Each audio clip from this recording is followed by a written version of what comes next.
Well, what you're seeing now will be the subject of my next video, and for reasons because I think they're a little sensitive to cameras, or at least videos here and there.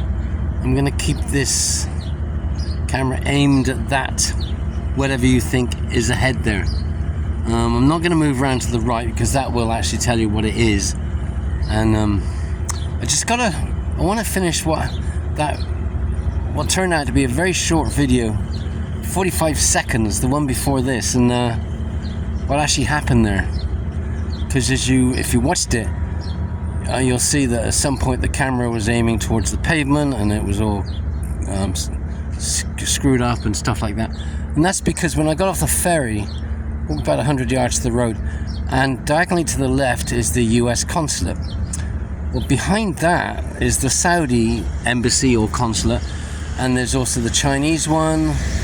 Let me think. I think it's Uzbekistan or Tajikistan. I always get those flags mixed up. Kazakhstan. There were 5 or 6 embassies or consulates in that area, and it just so happened that the US one is the first one visible coming from that direction, and that's the one where a week ago a drone impacted on its car park. But the thing is that car park is right next door to the Saudi car park. So you got 2 car parks.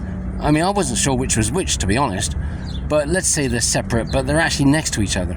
And so I'm thinking to myself, well, I wonder if the US consulate was the actual target, and it was really the Saudi consulate or embassy that was the target, and the drone operator missed, or who knows what, right?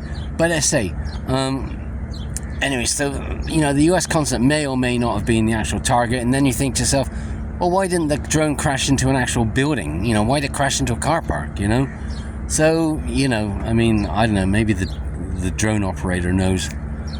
Anyway, now that is as you can tell, a vessel. I'm not going to tell you which one, that's not till the next video. But this is a blast from the past. I have to say, I'm in the moored part of the marina now that's owned by the Dubai government, and to the left, if this building wasn't in the way, you'd see a lot of these super yachts, the Jinn Palaces. Probably a lot of the world's super yachts are at least flagged here, and I think a few of them are tied up over there to my left now. To my right, I don't want to turn this camera around, but to my right, about, 150 yards, something like that, there is a super yacht belonging to, I don't know if it's the Crown Prince or the Emir or somebody. I mean, not just a prince or a sheikh or a sheikha. I mean, there's thousands of them, but somebody part of the ruling family. His super yacht's over there, and we're almost right next to it. So therefore, tied up in a government property, interestingly enough, is the yacht belonging to Roman Abramovich. Interestingly enough, actually, the name of the yacht is covered up. I guess it's easy to find out what it is, but it's actually covered up in cloth, so you can't actually see the name anyway. It's just a couple of the port employees have told me that is the yacht belonging to Abramovich. So I guess you could just do a Google search and find the name, but say the name is covered up right now.